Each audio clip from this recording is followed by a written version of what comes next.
राधे राधे, जय श्री कृष्णा। फाल्गुन मास के सातों वार की कहानियाँ सुनेंगे।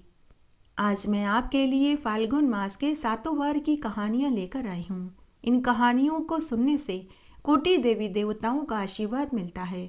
फाल्गुन मास का स्नान और व्रत करने का फल मात्र इन कहानियों को सुनने से ही प्राप्त हो जाएगा।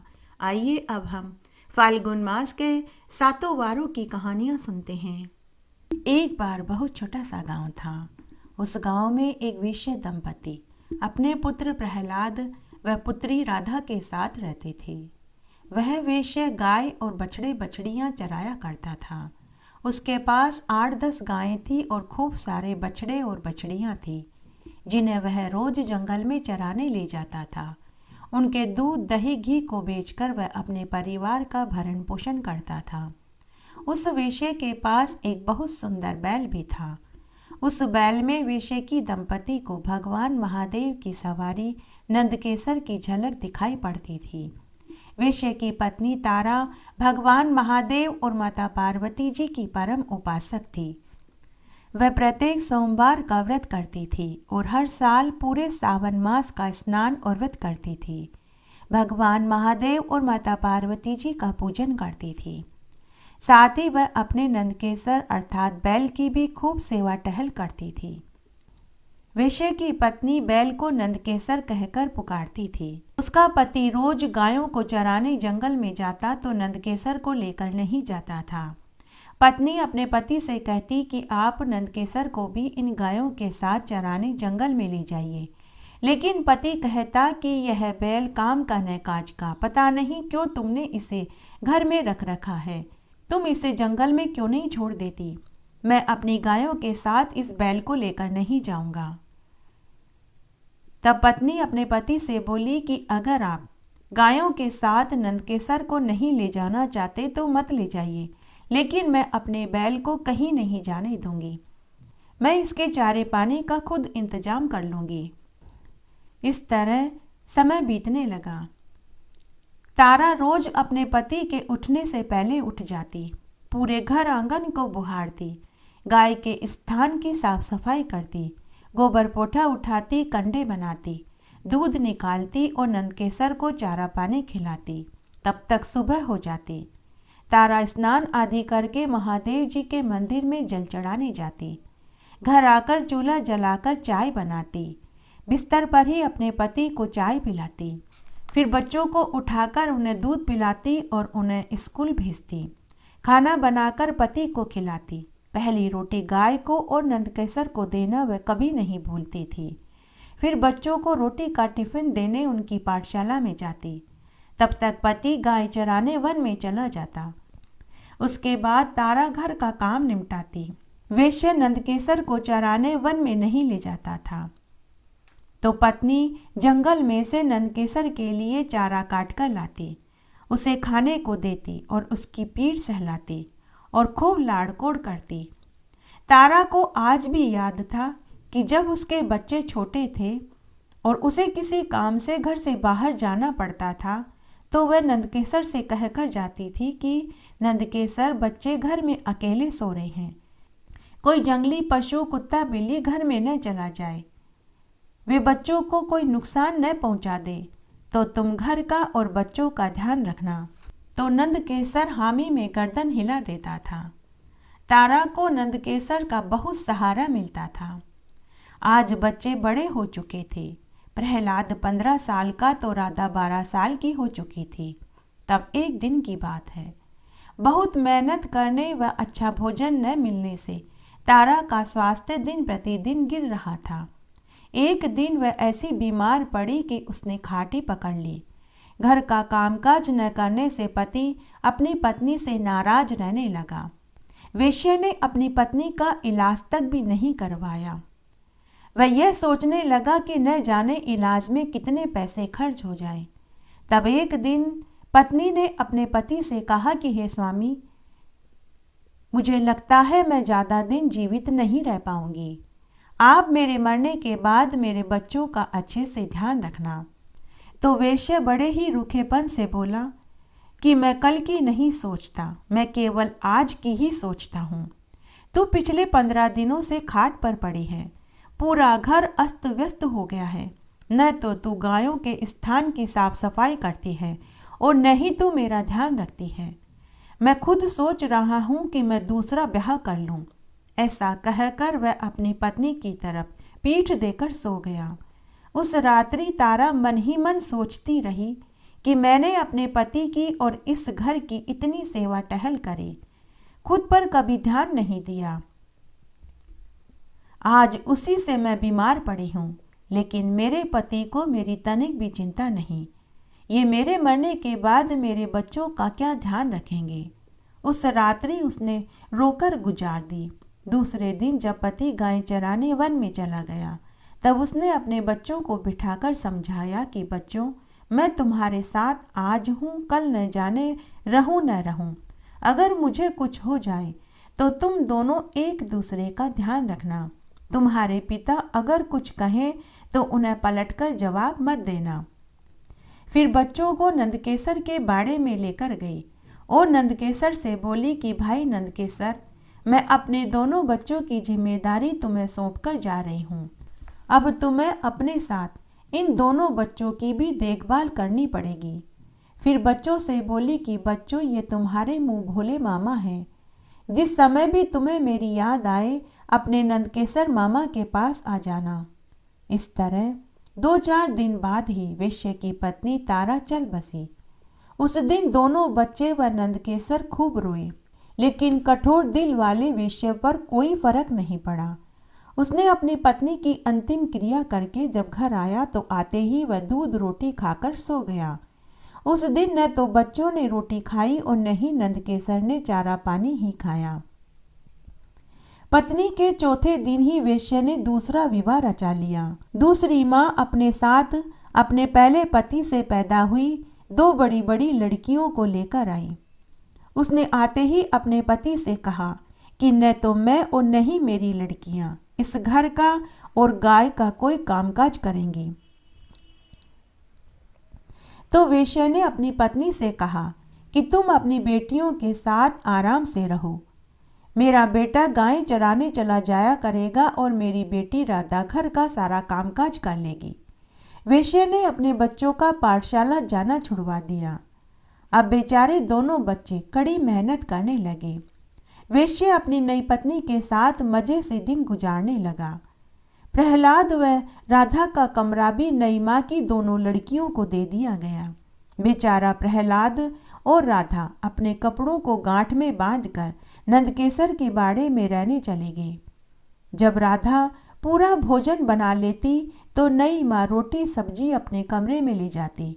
खुद वेश्या व अपनी दोनों बेटियों को खिलाती। बच जाता तो प्रहलाद व राधा को दे देती और नहीं बचता तो रोटी और सब्जी की खुरचन उन्हें खाने को देती। बच्चे खुरचन लेकर नंदकेसर के बाड़े में आकर खा लेते। अब रोज ऐसा ही होने लगा। तब एक रात्रि को प्रहलाद का भूख से पेट दर्द होने लगा और वह रोने लगा। तो राधा की नींद खुल गई। दोनों बहन भाई अपनी माँ को याद करके रोने लगे। उन दोनों का रोना नंदकेसर से देखा नहीं गया। तब नंदकेसर का वाचा फूटा। वह मनुष्य की वाणी में बोला कि मेरे बच्चों, तुम मत रो। तुम्हारी माँ ने मेरी खूब सेवा टहल करी थी। मुझे वह रोज एक रोटी खाने को देती थी। रोज जंगल में से वह मेरे लिए हरा हरा चारा काट कर लाती थी। रोज मुझे वह हरा हरा चारा और शीतल जल पीने को देती थी। मरने से पहले उसने तुम दोनों की जिम्मेदारी मुझे सौंपी थी। मैं उसके कर्ज में डूबा हुआ हूँ। मैं उसके एक एक अन्न का कर्ज चुकाऊंगा। तभी नंदकेसर ने भगवान महादेव से प्रार्थना करी कि हे प्रभु, इस कलयुग में मनुष्यों में प्रेम भाव समाप्त हो गया है। जन्म देने वाला पिता बदल चुका है। सौतेली माँ का बर्ताव बुरा हो गया है। इन बच्चों की माँ जब तक जीवित रही आपकी पूजा और हर सोमवार और प्रत्येक साल सावन मास का स्नान और व्रत करती रही। आज आप मुझे इतनी शक्ति दीजिए कि मैं इन बच्चों की जिम्मेदारी एक मामा बनकर उठा सकूं। तभी भगवान महादेव की कृपा से कैलाश से एक दिव्य ज्योति नंदकेसर में आकर समा गई। नंदकेसर ने उस दिव्य ज्योति से प्रार्थना करी कि इन बच्चों के लिए स्वादिष्ट भोजन की 2 थालियां आ जाए। तभी वहां 2 थालियों में 56 तरह के व्यंजन आ गए। दोनों बच्चों ने स्वादिष्ट भोजन खाया और नंदकेसर को गले से लगाकर वहीं उनकी छत्र छाया में सो गए। अब प्रहलाद व राधा को रोज स्वादिष्ट भोजन खाने को मिलने लगा। इस तरह समय बीतने लगा। तब एक दिन जब सावन मास का महीना लगने वाला था, तो नंदकेसर ने एक रात्रि को प्रहलाद व राधा से कहा कि बच्चों, तुम्हारी माँ महादेव और माता पार्वती जी की परम उपासक थी। वह हर सोमवार का व प्रत्येक साल सावन मास का स्नान और व्रत करती थी। तुम भी इस साल सावन मास में सुबह जल्दी उठकर स्नान करना, भगवान महादेव और माता पार्वती जी का पूजन करना और व्रत करना। तुम्हें इसका अक्षय फल प्राप्त होगा। मैं रोज तुम्हें पूजा की सामग्री दूंगा। तुम पूजा की सामग्री थाली में जमा कर महादेव जी के मंदिर में जाकर पूजा करना। दोनों बच्चों ने हामी भर दी। अब दोनों भाई बहन सुबह 4 बजे उठकर स्नान करते, पूजा की थाली और जल का लोटा लेकर शिव मंदिर में जाते, पूजा करके घर आते ही घर के कामकाज में जुट जाते। इस तरह प्रहलाद और राधा पूरे सावन मास में स्नान और व्रत करते रहे और इस तरह पूरा समय निकल गया। तब एक दिन भगवान महादेव की कृपा से उस नगर के राजा को प्रेरणा प्राप्त हुई। राजा के एक पुत्र और एक पुत्री थी। राजा ने अपना एक मंत्री वेश्या के घर भेजकर अपने पुत्र और पुत्री का रिश्ता प्रहलाद और राधा के लिए भेजा। वेश्या और उसकी नई पत्नी और उसकी दोनों बेटियों पर तो मानो जैसे दुखों का पहाड़ टूट पड़ा, लेकिन राजा के आदेश को वे टाल नहीं सकते थे। तब एक दिन प्रहलाद व राधा का राजा के बेटा बेटी से विवाह हो गया। प्रहलाद राजा का घर जवाई बन गया। तब विदा होने से पहले प्रहलाद व राधा अपने साथ नंदकेसर को भी महल में ले गए। इस तरह प्रहलाद व राधा को सावन मास का स्नान और सोमवार का व्रत करने का फल प्राप्त हुआ और नंदकेसर का साथ मिला। एक पवित्र पौराणिक पुण्यफल देने वाली कथा सुनते हैं। एक बार एक गांव में एक संत महात्मा जी अपने शिष्यों के साथ राम कथा का श्रवण करवा रहे थे। गांव की चौपाल पर बहुत सुंदर पांडाल बनाया गया था। दरियां बिछाई गई थी। राम दरबार सजाया गया। साथ ही एक चौकी पर मलमल का केसरी कपड़ा बिछाकर हनुमान जी की तस्वीर लगाई गई। फूलों से और बल्बों से सजाया गया। बाजे पेटी वालों को बुलाया गया। संत महात्मा जी बहुत सुंदर राम कथा का श्रवण करवा रहे थे। बीच बीच में सुंदर सुंदर राम कथाएं, राम भजन और राम जी का चरित्र सुना रहे थे। गांव के ही नहीं, आसपास के 50 गांवों के लोग राम कथा का श्रवण करने आ रहे थे। सभी लोग पुण्य प्राप्त कर रहे थे। उन्हीं में एक नामी गिरामी एक अमीर सेठ भी राम कथा सुनने के लिए आते थे।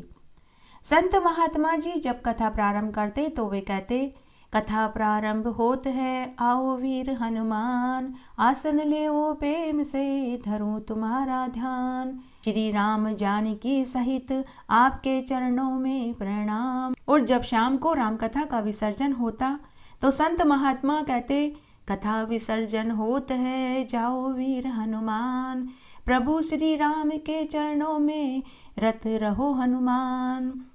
हे हनुमान, आपके चरणों में बारंबार प्रणाम, सदा ही रखना मेरा ध्यान। इस तरह संत महात्मा जी कथा सुनाने से पहले और बाद में यह मंत्र बोलते थे। तब उस अमीर सेठ से एक दिन रहा नहीं गया। जब कथा सुनाने के 2 दिन शेष रह गए तो वह अमीर सेठ सब दर्शकों के बीच में खड़े होकर संत महात्मा जी से पूछने लगे कि हे संत महात्मा जी, आप कथा सुनाने से और ख़त्म करने से पहले हनुमान जी का आवाहन करते हो। क्या हनुमान जी यहाँ कथा सुनने आते होंगे? मुझे तो संदेह हो रहा है। आप हमें इसका प्रमाण दीजिए। संत महात्मा जी मुस्कुराते हुए बोले कि हे पुत्र, जहाँ जहाँ राम कथा, राम भजन, राम जागरण होता है, हनुमान जी वहाँ जरूर आते हैं। मुझे पूरा विश्वास है कि यहाँ हनुमान जी जरूर आते होंगे। तो वह अमीर सेठ संत का मजाक उड़ाते हुए बोला कि आप हमें प्रत्यक्ष में दिखलाइए, हम देखना चाहते हैं। तो संत बोले कि हे भक्त, कभी किसी की परीक्षा नहीं लेनी चाहिए।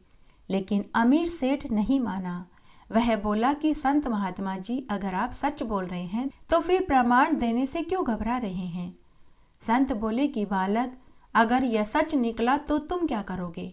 तो अमीर सेठ छाती चौड़ी करके बोला कि अगर आपका कहा सत्य निकला तो अपना मैं घर बार छोड़कर आपका शिष्य बन जाऊंगा। लेकिन संत महात्मा जी, अगर यह झूठ निकला तो आपको भी संतगिरी छोड़कर मेरी दुकान का नौकर बनना पड़ेगा। संत महात्मा जी मुस्कुराते हुए बोले कि जरूर पुत्र, जैसा तुम कहते हो वैसा ही करेंगे। सभी दर्शकों ने सारी बातें सुनी। उन दर्शकों में से कुछ संत के साथ थे तो कुछ अमीर सेठ की हाँ में हाँ मिला रहे थे। संत महात्मा जी बोले कि परसों रामकथा की पूर्णाहुति है, परसों मैं इसका प्रमाण दूंगा, आप सभी जरूर पधारना। यह खबर पूरे गांव में आग की तरह फैल गई कि संत महात्मा जी प्रमाण देंगे कि हनुमान जी रामकथा सुनने आते हैं। तब 2 दिन बाद पूरे गांव के साथ आसपास के सभी लोग आए, साथ ही उस नगरी के राजा रानी मंत्री भी आए। तब रोज की तरह संत महात्मा जी ने आरती के साथ रामकथा की शुरुआत करी, हनुमान जी का आवाहन किया, रामकथा सुनाने लगे। तब बीच में ही अमीर सेठ बोला कि संत महात्मा जी, आप प्रमाणित कीजिए कि हनुमान जी यहाँ सभा में आए हैं या नहीं। तो संत ने अमीर सेठ को मंच पर बुलाया और कहा कि हे पुत्र, तुम यहाँ मंच पर आकर हनुमान जी की चौकी को उठाकर बताओ। अमीर सेठ अकड़ता अकड़ता मंच पर पहुंचा और चौकी उठाने के लिए बढ़ा। जैसे ही उसने चौकी को उठाना चाहा, वह चौकी उठाना तो छोड़ उसे सरका भी नहीं पाया। ऐसा सेठ ने 3 बार किया, लेकिन तीनों ही बार वह असफल रहा। पांडाल में बैठे सभी लोग यह दृश्य देख रहे थे। भरी सर्दी में सेठ जी के पसीने छूटने लगे। सेठ चुपचाप अपनी जगह आकर बैठ गया। सभी लोग जय श्री राम, जय श्री राम, जय हो वीर हनुमान के नाम का जयकारा लगाने लगे। राम कथा फिर से शुरू हुई। जब कथा का विसर्जन हो गया तो संत ने पुनः अमीर सेठ को मंच पर बुलाकर चौकी उठाने को कहा। सेठ शर्मिंदा होते हुए मंच पर आया और चौकी उठाने लगा। अब की बार अमीर सेठ ने चौकी उठा लिया। वह यह इस बात का प्रमाण था कि रामकथा सुनने हनुमान जी आए थे। विसर्जन होने पर पुनः अपने लोक भी चले गए। उस सेठ को अपनी गलती पर बहुत पछतावा हुआ। उसने अपना घर बार छोड़ दिया, यशो आराम त्याग दिया और वह संत का शिष्य बन गया। जय हो वीर हनुमान की। जहाँ जहाँ राम कथा होती है, राम नाम का जागरण होता है, राम नाम के भजन होते हैं, वहाँ हनुमान जी जरूर आते हैं। जय हो हनुमान जी। हे हनुमान जी महाराज, जैसे आपने उस संत का मान बढ़ाया, वैसे हमारा भी बढ़ाना। कहानी कहने वाले का, सुनने वाले का और हुक्कारा भरने वाले का। विनायक जी की कहानी। एक बार गणेश जी एक छोटे से बालक के रूप में चिमटी में चावल और चम्मच में दूध लेकर एक गांव में निकले। वे सबसे पूछते फिर रहे थे कि कोई मेरी इस चावल और दूध से खीर बना दो, लेकिन किसी ने भी चिमटी चावल और चम्मच दूध से खीर बना कर के नहीं दी, बल्कि सब उनके ऊपर हंसने लगे। तभी एक बुढ़िया जो अपनी झोपड़ी के बाहर बैठी थी, उसे बालक के ऊपर दया आ गई और वह बोली कि ला बेटा, तेरी चिमटी चावल और चम्मच दूध से मैं खीर बनाकर देती हूँ। तब बुढ़िया माई ने सबसे छोटा बर्तन चूल्हे पर चढ़ाने लगी। तो गणेश रूप में बालक बुढ़िया माई से बोला कि अरे दादी माँ, छोटी सी भगोनी मत चढ़ाओ, तुम्हारे घर में जो सबसे बड़ा चरा हो उसे चूल्हे पर चढ़ा दो। बुढ़िया ने बालक की बात को मान लिया और बड़ा चरा चूल्हे पर चढ़ा दिया। उसके बाद बुढ़िया माई ने चम्मच दूध चरे में डाला तो 1 चम्मच दूध डालते ही वह चरा दूध से भर गया। फिर बुढ़िया माई ने चिमटी चावल भगोने में डाला तो वह भी बढ़ गया। इस तरह बुढ़िया माई खीर बनाने लगी। तभी गणेश रूप में बालक बुढ़िया माई से बोला कि दादी माँ, मैं तालाब पर नहाकर आता हूँ, तब तक तुम खीर बना कर के रखो। थोड़ी देर के बाद खीर तैयार हो गई तो बुढ़िया के पोते पोती आए और खीर खाने के लिए रोने लगे, मचलने लगे। बुढ़िया ने कहा कि पहले मैं गणेश जी के भोग लगा दूं, उसके बाद मैं तुम्हें खीर खाने को दूंगी। उसके बाद बुढ़िया माई ने चूल्हे में से अंगीरे बाहर निकाले और उसके ऊपर खीर डालकर गणेश जी को भोग लगा दिया और बोली कि जय हो गणेश जी भगवान की जय।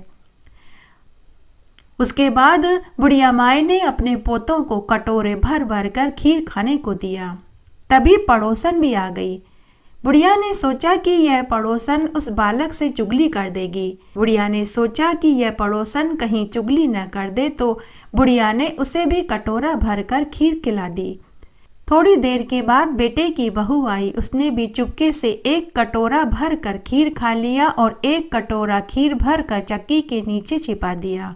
इस बात की जानकारी बुढ़िया माई को नहीं लगी।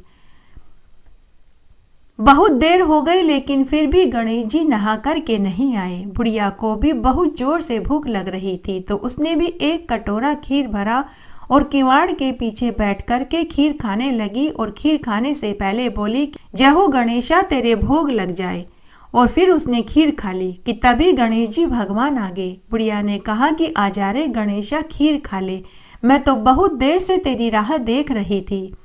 गणेश जी ने कहा कि बुढ़िया माई, मैंने तो खीर खा ली। बुढ़िया ने कहा कि कब खाई? गणेश जी ने कहा कि जब तेरे पोते पोती ने खाई तब खाई, जब तेरी पड़ोसन ने खाई तब खाई, जब तेरी बहू ने खाई तब खाई, और जब तूने खाई तो मेरा तो पूरा पेट ही भर गया। बुढ़िया ने कहा कि बेटा, तेरी सारी बातें तो सच है, परंतु मेरी बहू का तो नाम ही मत लेना। वह बेचारी तो सुबह से ही काम में लगी हुई है, उसने तो अभी तक खीर की तरफ देखा भी नहीं है। गणेश जी ने कहा कि बुढ़िया, झूठ मत बोल, तेरी बहू ने खीर खाई तो खाई, साथ ही एक कटोरा भर कर खीर चक्की के नीचे भी छुपा दिया। जा, अगर मैं झूठ बोल रहा हूँ तो जाकर देख ले। बुढ़िया ने जाकर के देखा तो चक्की के नीचे एक कटोरा खीर पड़ा था। तब गणेश भगवान बुढ़िया माई से बोले कि बुढ़िया माई, मैं तो भाव का भूखा हूँ।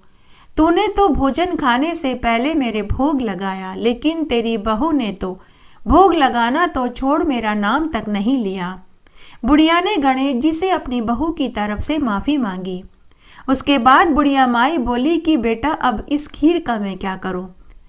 तो बालक रूपी गणेश जी बुढ़िया माई से बोले कि बुढ़िया माई, तू पूरी नगरी को खीर जिमा दे। उसके बाद बुढ़िया माई ने पूरी नगरी को खीर जिमा दी, लेकिन फिर भी खीर खत्म नहीं हुई।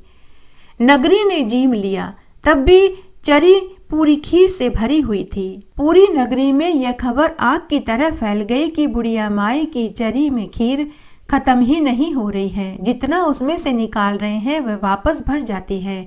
यह बात उस नगरी के राजा के पास भी पहुंच गई। राजा ने उसी समय बुढ़िया माई को महल में बुलवाया और कहा कि अरे बुढ़िया माई, तेरे पास यह चरी कहाँ से आई? ऐसी चरी तो मेरे महल में होनी चाहिए। बुढ़िया ने कहा कि राजा जी, आप ले लीजिए। राजा ने उसी समय खीर का चरा महल में मंगवा लिया। खीर का चरा महल में आते ही खीर में कीड़े मकोड़े और बिच्छू कंचले हो गए और उसमें से दुर्गंध आने लगी। उसी समय राजा ने बुढ़िया माई को वापस महल में बुलवाया और इसका कारण पूछा।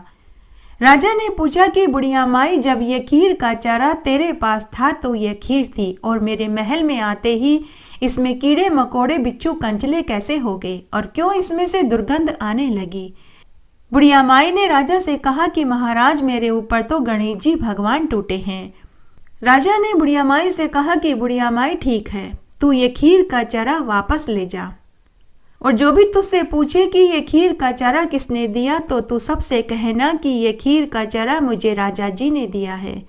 तो बुढ़िया माई बोली कि महाराज, मैं झूठ नहीं बोलूँगी, अगर आपको देना ही होता तो आप पहले ही दे देते। यह चारा तो मुझे गणेशा ने दिया है, इसलिए मैं तो सबसे यही कहूँगी कि यह खीर का चारा मुझे गणेश जी ने दिया है। बुढ़िया माई राजा से बोली कि महाराज आप टूटो तो अपनी रानी और बांदियों और नौकर चाकरों पर टूटो, मेरे ऊपर तो मेरे गणेश जी भगवान टूटे हैं, इसलिए मैं झूठ नहीं बोलूंगी। मैं तो सबसे यही कहूंगी कि मेरे ऊपर तो मेरे गणेश जी भगवान टूटे हैं। उसके बाद बुढ़िया माई खीर का चरा लेकर वापस अपनी झोपड़ी में आ गई। घर आई तो गणेश जी भगवान उसे बैठे हुए मिले। वापस आई तो वह बालक रूपी गणेश जी अभी भी बुढ़िया की झोपड़ी में बैठे हुए मिले। बुढ़िया ने पूछा कि बेटा अब इस खीर का क्या करूं? बालक रूपी गणेश जी ने कहा कि बुढ़िया माई तेरी झोपड़ी के पिछवाड़े में खड्डा खोद कर इस खीर को गाड़ दे। सुबह जब तू सोकर उठेगी तो तुझे यह खीर धन में बदली हुई मिलेगी। तुझे वहां 2 सोने के चरे मिलेंगे जिसमें सोने चांदी के सिक्के भरे हुए होंगे। ऐसा कहकर गणेश जी भगवान अंतर्ध्यान हो गए। जाते समय गणेश जी बुढ़िया की झोपड़ी पर लात मार गए तो उसकी झोपड़ी महलमाली में बदल गई। सुबह बुढ़िया के उठने से पहले उसकी बहू उठ गई और वह फावड़ा लेकर घर के पिछवाड़े में खोदने लगी ताकि उसे सोने के 2 चरे मिले, लेकिन उसे वहां कुछ नहीं मिला। थक हार कर बहू वापस घर के भीतर आई और अपनी सास से बोली कि सासू माँ आपके गणेश जी तो झूठ बोल रहे थे, वहां तो कोई सोने के चरे नहीं थे। सास ने कहा कि बहू मेरे गणेश जी झूठ नहीं बोल सकते, ला मैं खोद कर देखती हूँ। तब बुढ़िया माई सुई लेकर घर के पिछवाड़े खोदने लगी कि तभी उसे टन टन की आवाज सुनाई दी। थोड़ा सा खोदते ही उसमें से 2 सोने के चरे निकले जो सोने चांदी के सिक्कों से भरे हुए थे। यह चमत्कार देखकर बहू सासू के चरणों में गिर पड़ी और बोली कि सासू माँ मुझे माफ कर दो। सास ने कहा कि बहू अगर तुझे माफी ही मांगनी है तो गणेश जी भगवान से मांग, वही तुझे माफ करेंगे। सास ने कहा कि बहू मेरे गणेश जी तो भाव के भूखे होते हैं। उसके बाद बहू भी गणेश जी भगवान की परम भक्त हो गई। अब वह भी हर बुधवार का व्रत करने लगी और गणेश जी की पूजा पाठ करने लगी। हे गणेश जी भगवान, जैसा सुख आपने बुढ़िया माई को दिया वैसा सबको देना, कहानी कहने वाले को, सुनने वाले को और हुक्कारा भरने वाले को। गुरुवार की कहानी। एक बार एक गांव में एक ननद भौजाई रहती थी। तब एक बार ननद अपने मायके में आई हुई थी तो वह पनघट पर पानी भरने गई तो वहां उसने देखा कि गांव की कुछ औरतें केले के पेड़ की पूजा कर रही थी और कथा कहानियां सुन रही थी। तो ननद ने गांव की औरतों से पूछा कि आप यह क्या कर रहे हो, ऐसा करने से क्या फल मिलता है।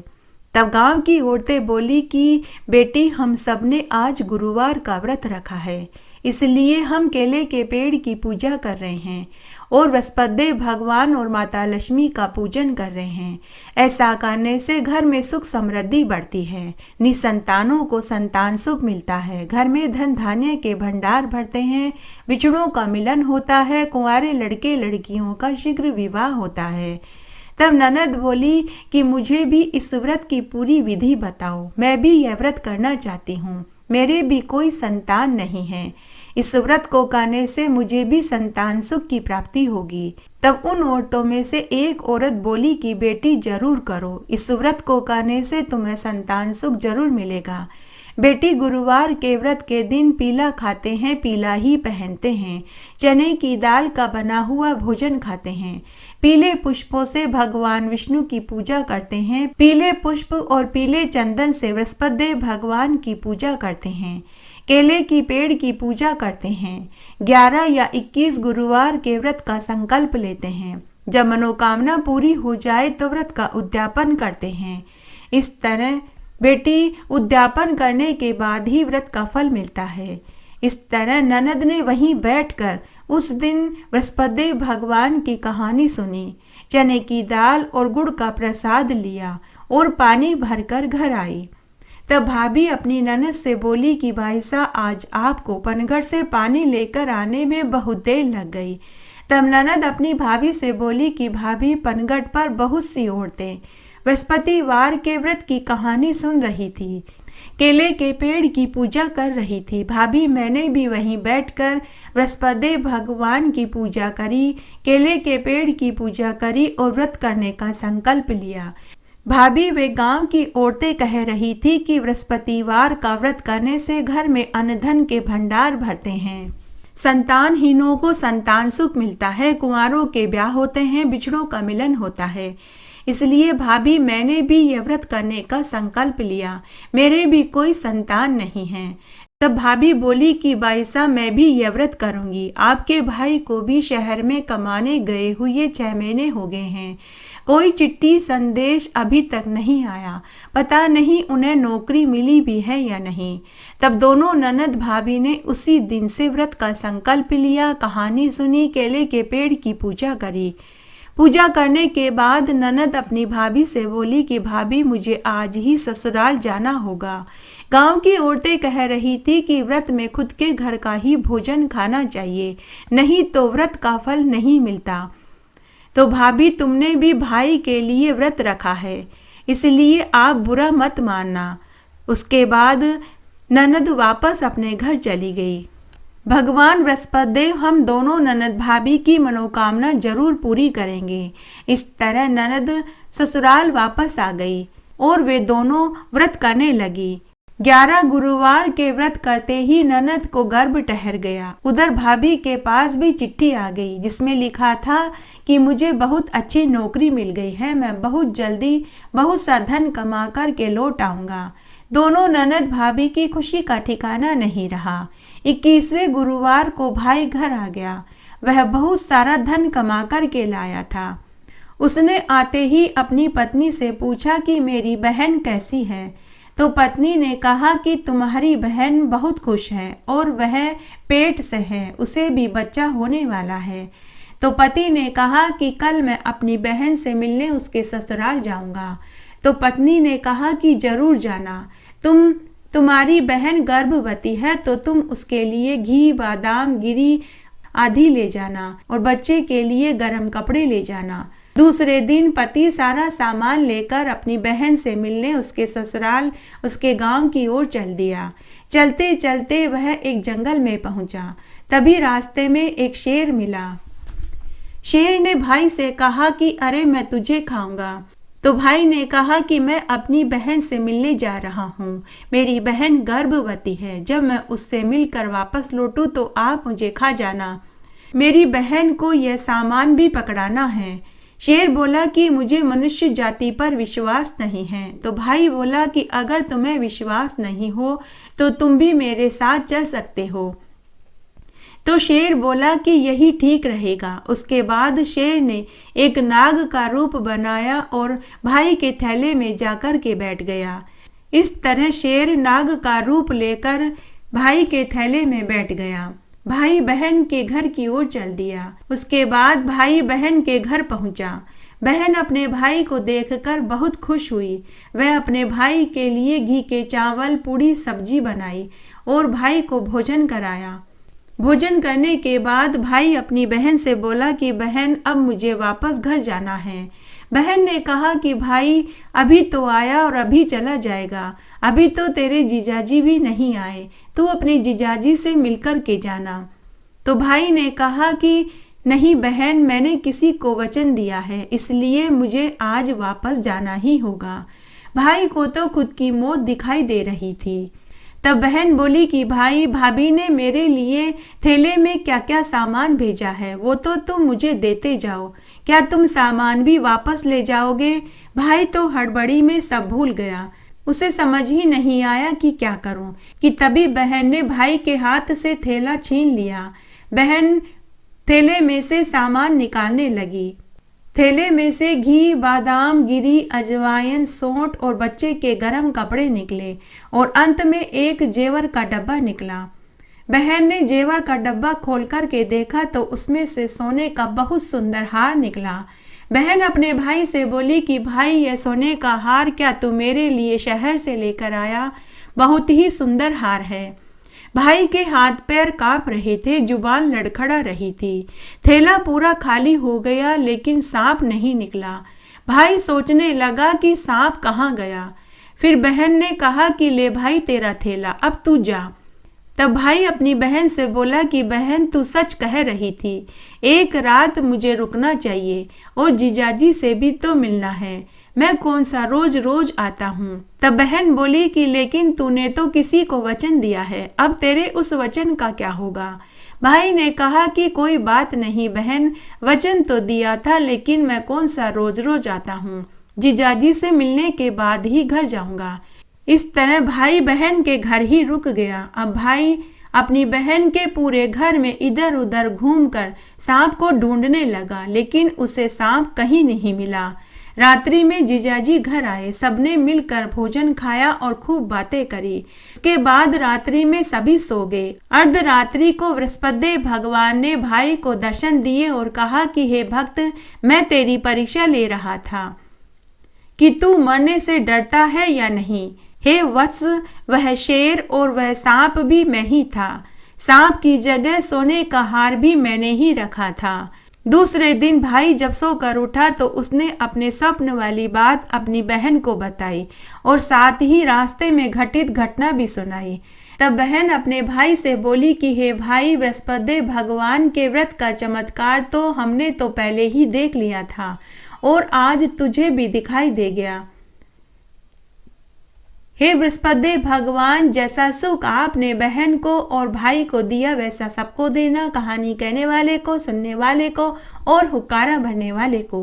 घटती हो तो पूरी हो तो परवान चढ़े, भूले बिसरे नाम तेरे भंडार में भरे। एक बार की बात है, एक गांव में दो भाई थे। उनकी दोनों की शादी हो चुकी थी। बड़ा भाई अच्छा कमाता था, लेकिन छोटा भाई की आमदनी कुछ ज्यादा नहीं थी। आए दिन बड़े भाई की पत्नी लड़ाई करती रहती थी कि मेरा पति ज्यादा कमाता है तो क्या हम ज्यादा खर्चा करें, कल को हमारा परिवार बड़ा होगा, हमें उनके लिए भी तो बचाना है। तब एक दिन लड़ाई ज्यादा बढ़ गई। घर जमीन का बंटवारा हो गया।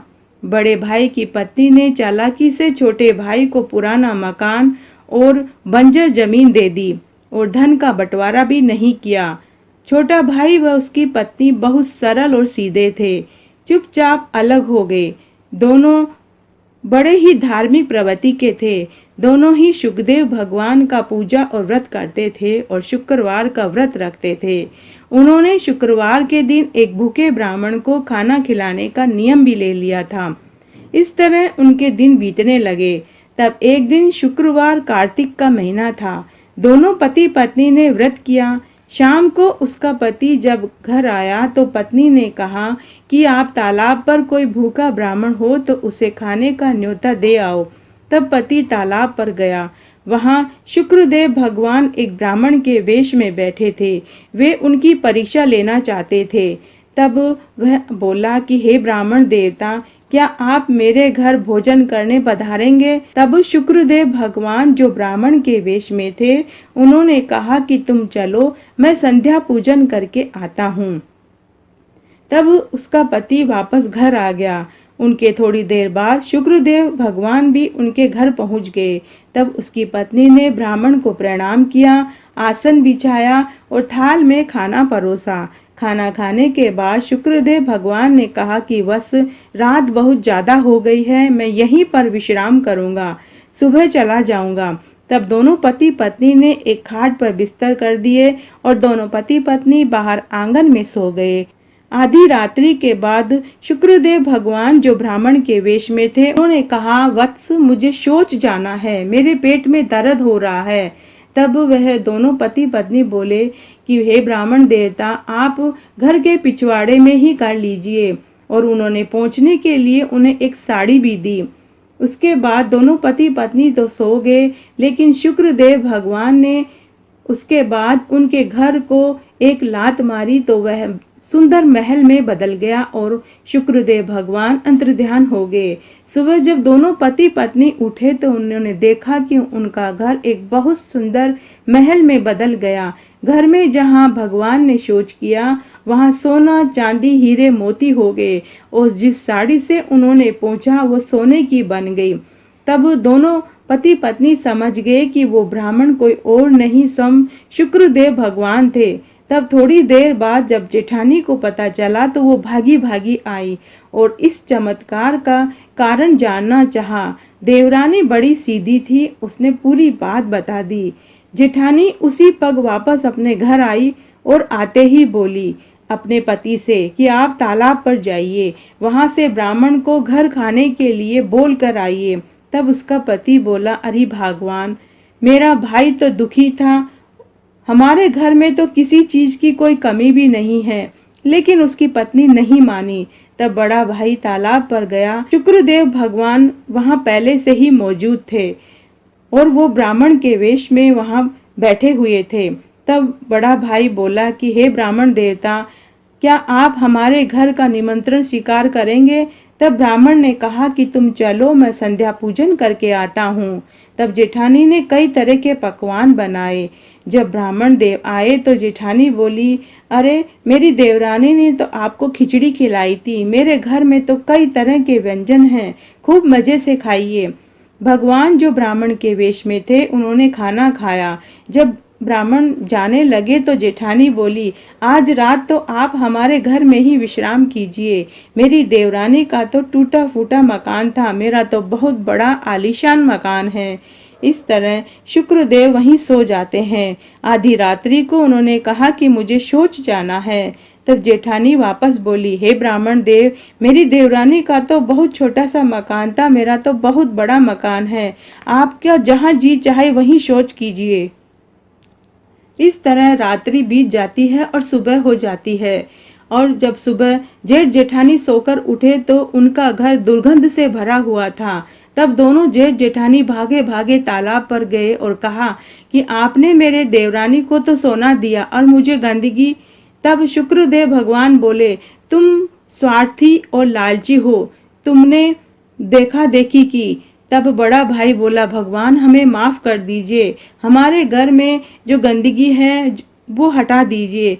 तब शुक्रदेव भगवान बोले, एक शर्त पर मैं अपनी माया हटाऊंगा, जब तुम धन में से आधा धन और जमीन में से आधी जमीन अपने छोटे भाई को दोगे, क्योंकि तुमने अपने छोटे भाई के साथ नाइंसाफी की है।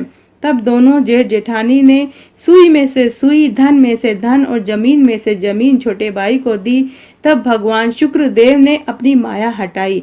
तो हे शुक्रदेव भगवान, जैसे आप छोटे भाई के ऊपर प्रसन्न हुए वैसे सबके ऊपर होना। कहने वाले को, सुनने वाले को और उकारा भरने वाले को। घटती हो तो पूरी हो तो परवान चढ़े, भूले बिसरे नाम तेरे भंडार में भरे। एक गांव में एक ब्राह्मण दंपति रहते थे। एक बार की बात है, उस ब्राह्मण को अर्धरात्रि में सपने में नीली घोड़ी पर नीले कपड़े पहने हुए एक व्यक्ति दिखाई दिया। वह व्यक्ति सपने में ही ब्राह्मण से बोला कि हे ब्राह्मण देव, मैं तेरे लगूंगा। यह सपना अब ब्राह्मण को रोज अर्धरात्रि को दिखाई देने लगा। वह ब्राह्मण बहुत परेशान हो गया। चिंता के मारे वह दुबला पतला हो गया। एक दिन उसकी पत्नी ने अपने पति से कहा कि हे देव, हे स्वामी, मैं आपको अच्छे से अच्छा बना करके खिलाती हूँ और पिलाती हूँ, फिर भी आप दिन पर दिन सूखते जा रहे हैं, आपके दुख का क्या कारण है? ब्राह्मण ने कहा, हे स्वामिनी, हे कल्याणी, मुझे रोज अर्धरात्रि में एक स्वप्न दिखाई देता है। उस स्वप्न में नीले घोड़े पर नीले कपड़े पहने हुए एक व्यक्ति दिखाई देता है। वह मुझसे कहता है कि मैं तेरे लगूंगा। ब्राह्मणी बड़ी समझदार थी। उसने कहा कि वह तो शनि महाराज हैं। अब की बार अगर आपको वो दिखाई दे और आपसे कहे तो आप उनसे पूछना कि आप कितने समय के लिए मेरे लगेंगे। अगर ज़्यादा समय बताए तो आप उनको कहना कि आप मेरे सवा पहर से ज़्यादा मत लगना। उस दिन अपनी पत्नी से बात करने के बाद ब्राह्मण का मन थोड़ा शांत हुआ। उस दिन उसने अच्छे से खाना खाया और सो गया। अर्धरात्रि को वापस से वही व्यक्ति दिखाई दिया। उसने कहा कि हे ब्राह्मण, मैं तेरे लगूंगा। ब्राह्मण ने स्वप्न में ही कहा कि हे शनिदेव, आप कितने समय के लिए मेरे लगेंगे? शनि महाराज ने कहा कि मैं तेरे 7.5 वर्ष का लगूंगा। ब्राह्मण ने कहा कि हे शनि महाराज, क्षमा कर दीजिए, मैं बहुत गरीब हूँ, इतना भारी समय मैं झेल नहीं पाऊंगा। तब शनि महाराज ने कहा ठीक है, मैं 5.5 वर्ष लगूंगा। फिर से ब्राह्मण ने कहा कि हे शनि देव, ये समय भी मेरे लिए बहुत ज़्यादा है, तब शनिदेव ने कहा कि अब तो मैं 2.5 साल का तो अवश्य ही लगूंगा। ब्राह्मण ने फिर से हाथ जोड़कर मना किया कि हे शनिदेव, अगर आप लगना चाहते हैं तो आप 1.25 पहर का ही लगिए। ब्राह्मण ने फिर से मना किया कि हे शनिदेव, मैं बड़ा ही गरीब हूँ, मुझे इतने समय के लिए मत लगिए। तब शनिदेव ने कहा कि हे ब्राह्मण देव, मैं 1.25 पहर का तो अवश्य ही लगूंगा। तब ब्राह्मण ने कहा ठीक है, आप मेरे 1.25 पहर का लग जाइए। सुबह जब ब्राह्मण सोकर उठा तो उसने ब्राह्मणी से कहा कि मेरे 1.25 पहर की शनि की दशा लग गई है, इसलिए मैं अपना 1.25 पहर का समय जंगल में जाकर बिताऊंगा। तू मेरे लिए खाने पीने का सामान बांध दे। हे कल्याणी, तू मेरे पीछे से किसी से लड़ाई झगड़ा मत करना, घर में ही रहना और बच्चों का भी ध्यान रखना, बच्चों को भी बाहर मत जाने देना। इस प्रहर में अगर तुझे कोई गाली दे तो वह भी तू चुपचाप सुन लेना। अच्छे से समझाकर ब्राह्मण जंगल में चला गया। जंगल में ब्राह्मण एक पीपल के पेड़ के नीचे बैठ गया और हनुमान चालीसा का पाठ करने लगा। 1 पहर का समय जब बीत गया तो ब्राह्मण ने सोचा कि बाकी का समय तो मैं रास्ते में ही बिता दूंगा, और वह ऐसा सोचकर घर की ओर चल दिया। रास्ते में उसे एक बगीचा दिखाई दिया। उस बगीचे में बड़े बड़े तरबूज उग रहे थे। तब उस ब्राह्मण ने माली से एक तरबूज मांग लिया, ब्राह्मण को तरबूज दे दिया। तभी शनि महाराज एक बूढ़े ब्राह्मण का वेश धारण करके उसी ब्राह्मण के पास आए और पूछे कि अरे ब्राह्मण, तेरे पास क्या है? ब्राह्मण ने कहा, मेरे पास तो तरबूज है। ब्राह्मण वेशधारी शनि महाराज ने कहा कि दिखाओ। जैसे ही ब्राह्मण ने अपनी चादर खोलकर तरबूज दिखाना चाहा तो उसमें उस नगर के राजा के बेटे की खून से भरी हुई मुंडी दिखाई दी। शनि महाराज उस ब्राह्मण को पकड़कर राजा के पास ले गए और कहा कि राजा जी, आपके कुंवर की हत्या इस ब्राह्मण ने करी है। इसके पास बगल में जो चादर है उसमें आपके कुंवर का सिर है। वह ब्राह्मण राजा के पास खूब गिड़गिड़ाने लगा, परंतु राजा ने उस ब्राह्मण की एक न सुनी। उसने अपने नौकरों से कहा कि इसे सूली पर चढ़ा दो। राजा के महल में हाहाकार मच गई। ब्राह्मण को सूली पर चढ़ाने के लिए जब लेकर गए तो उसकी आखिरी इच्छा पूछी गई। ब्राह्मण मन ही मन सोचने लगा कि किसी प्रकार कुछ समय और व्यतीत हो जाए तो फांसी भी रुक जाएगी और शनि की दशा का 1.25 पहर भी पूरा हो जाएगा। तब वह कुछ सोच कर बोला कि अरे भाई, मैं हनुमान जी का परम भक्त हूं। मैं मरने से पहले हनुमान चालीसा और हनुमान जी की मंगलवार की कहानी सुनना चाहता हूं। तब फांसी देने वाले ने कुछ समय के लिए फांसी टाल दी और उसकी आखिरी इच्छा पूरी की गई।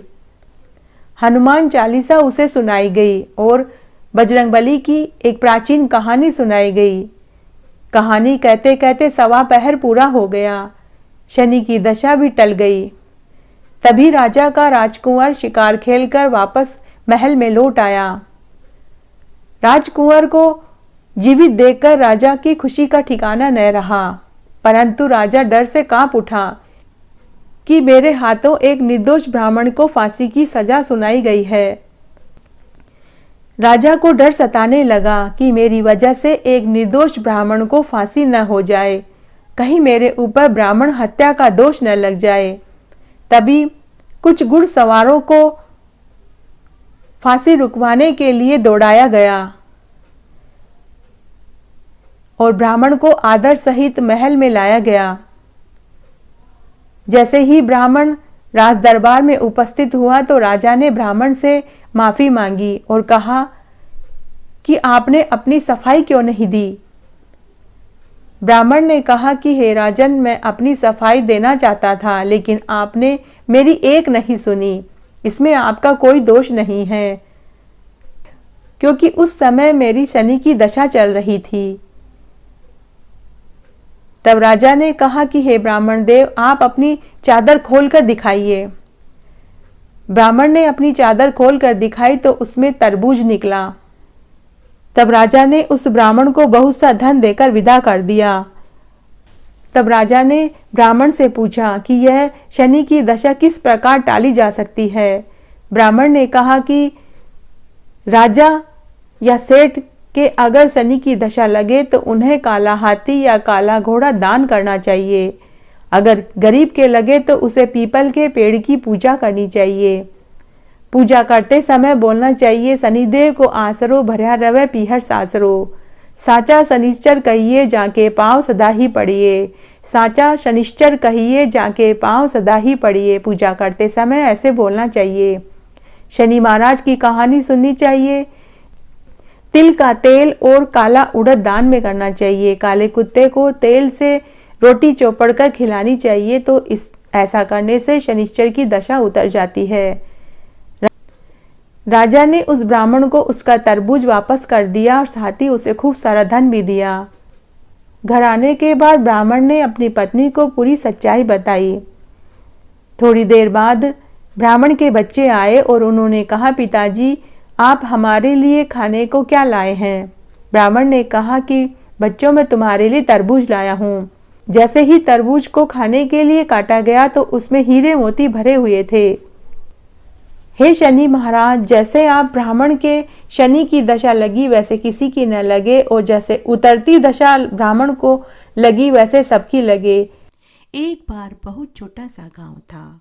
उस गांव में एक बुढ़िया माई अपने बेटा, बहू और बेटी के साथ रहती थी।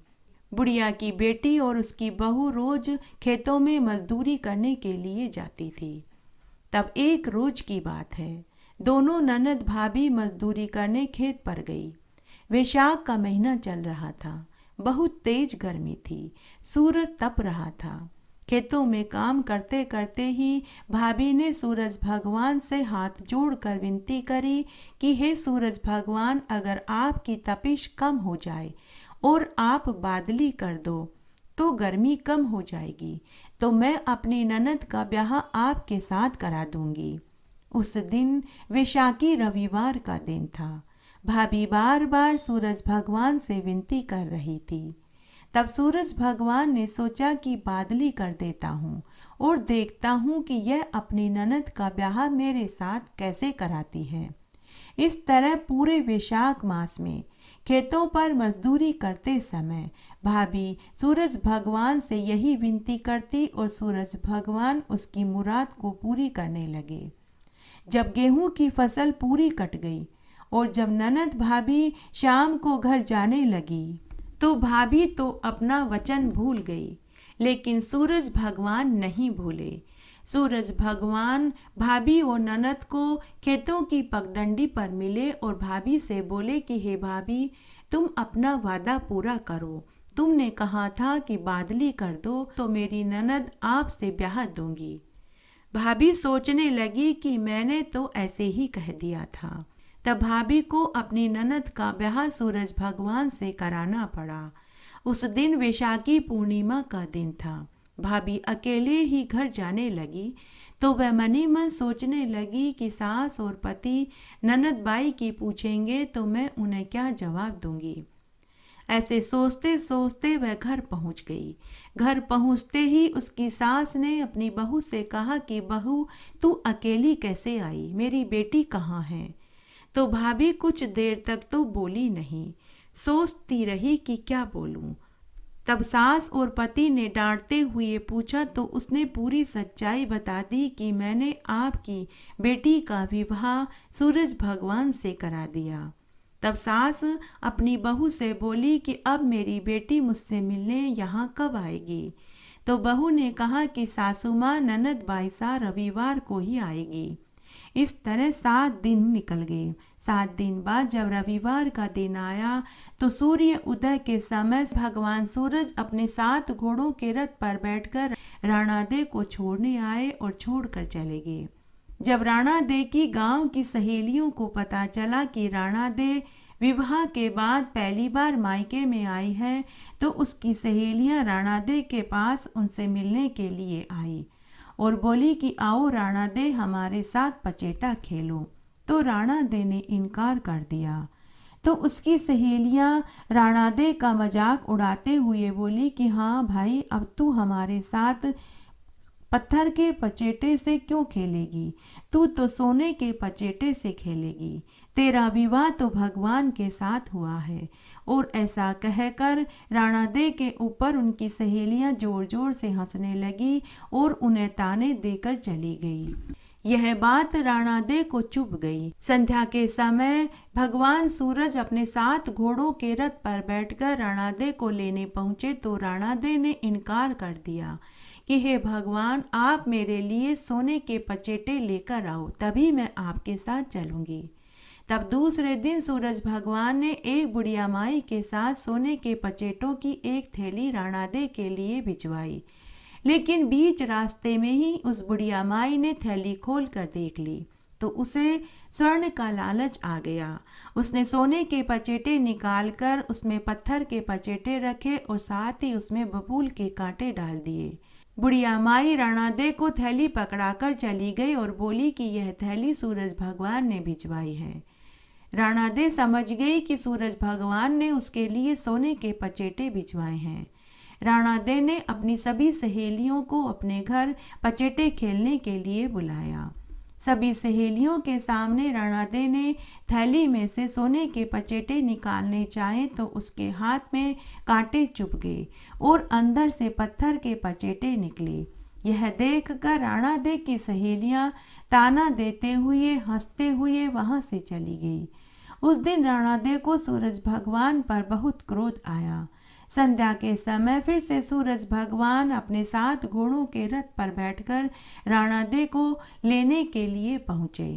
लेकिन राणादे को भवन में बैठी थी, उनके हाथ में कपड़े की पट्टी बंधी हुई थी। तब सूरज भगवान ने राणादे से उनकी नाराजगी का कारण पूछा तो राणादे ने सूरज भगवान से कहा कि हे स्वामी, अगर आपको सोने के पचेटे नहीं भिजवाने थे तो कोई बात नहीं, लेकिन थैली में आपने कांटे क्यों डाले? मेरे हाथ में कांटे चुभ गए हैं और मुझे बहुत पीड़ा हो रही है। फिर राणादे ने सूरज नारायण भगवान को पूरी सच्चाई बताई। तब सूरज भगवान राणादे से बोले कि हे प्रिय, मैंने सोने के पचेटे की थैली ही भिजवाई थी। लेकिन राणादे को सूरज भगवान की बात पर विश्वास नहीं हुआ। तब सूरज भगवान ने अपने 7 घोड़ों को आदेश दिया कि सुबह से अब तक जो भी घटना घटित हुई वह राणादे को अपनी आंखों से दिखाओ। तब सूरज भगवान के आदेश से 7 घोड़ों ने राणादे को सुबह से शाम तक का सारा दृश्य दिखाया कि कैसे सूरज भगवान ने बुढ़िया माई को सोने के पचेटे की थैली दी थी और बीच रास्ते में बुढ़िया माई ने सोने के पचेटों को निकालकर पत्थर डाले और थैली में बबूल के कांटे डाले। यह सारा दृश्य घोड़ों ने दिखाया। यह देखने के बाद राणादे की नाराजगी दूर हो गई। जब सूरज भगवान बुढ़िया माई को दंड देने लगे तो राणादे ने उन्हें रोक दिया। हे सूर्य नारायण भगवान, जैसे आपने बुढ़िया माई की सुनी वैसी सबकी सुनना, कहानी कहने वाले की, सुनने वाले की और हुक्कारा भरने वाले की।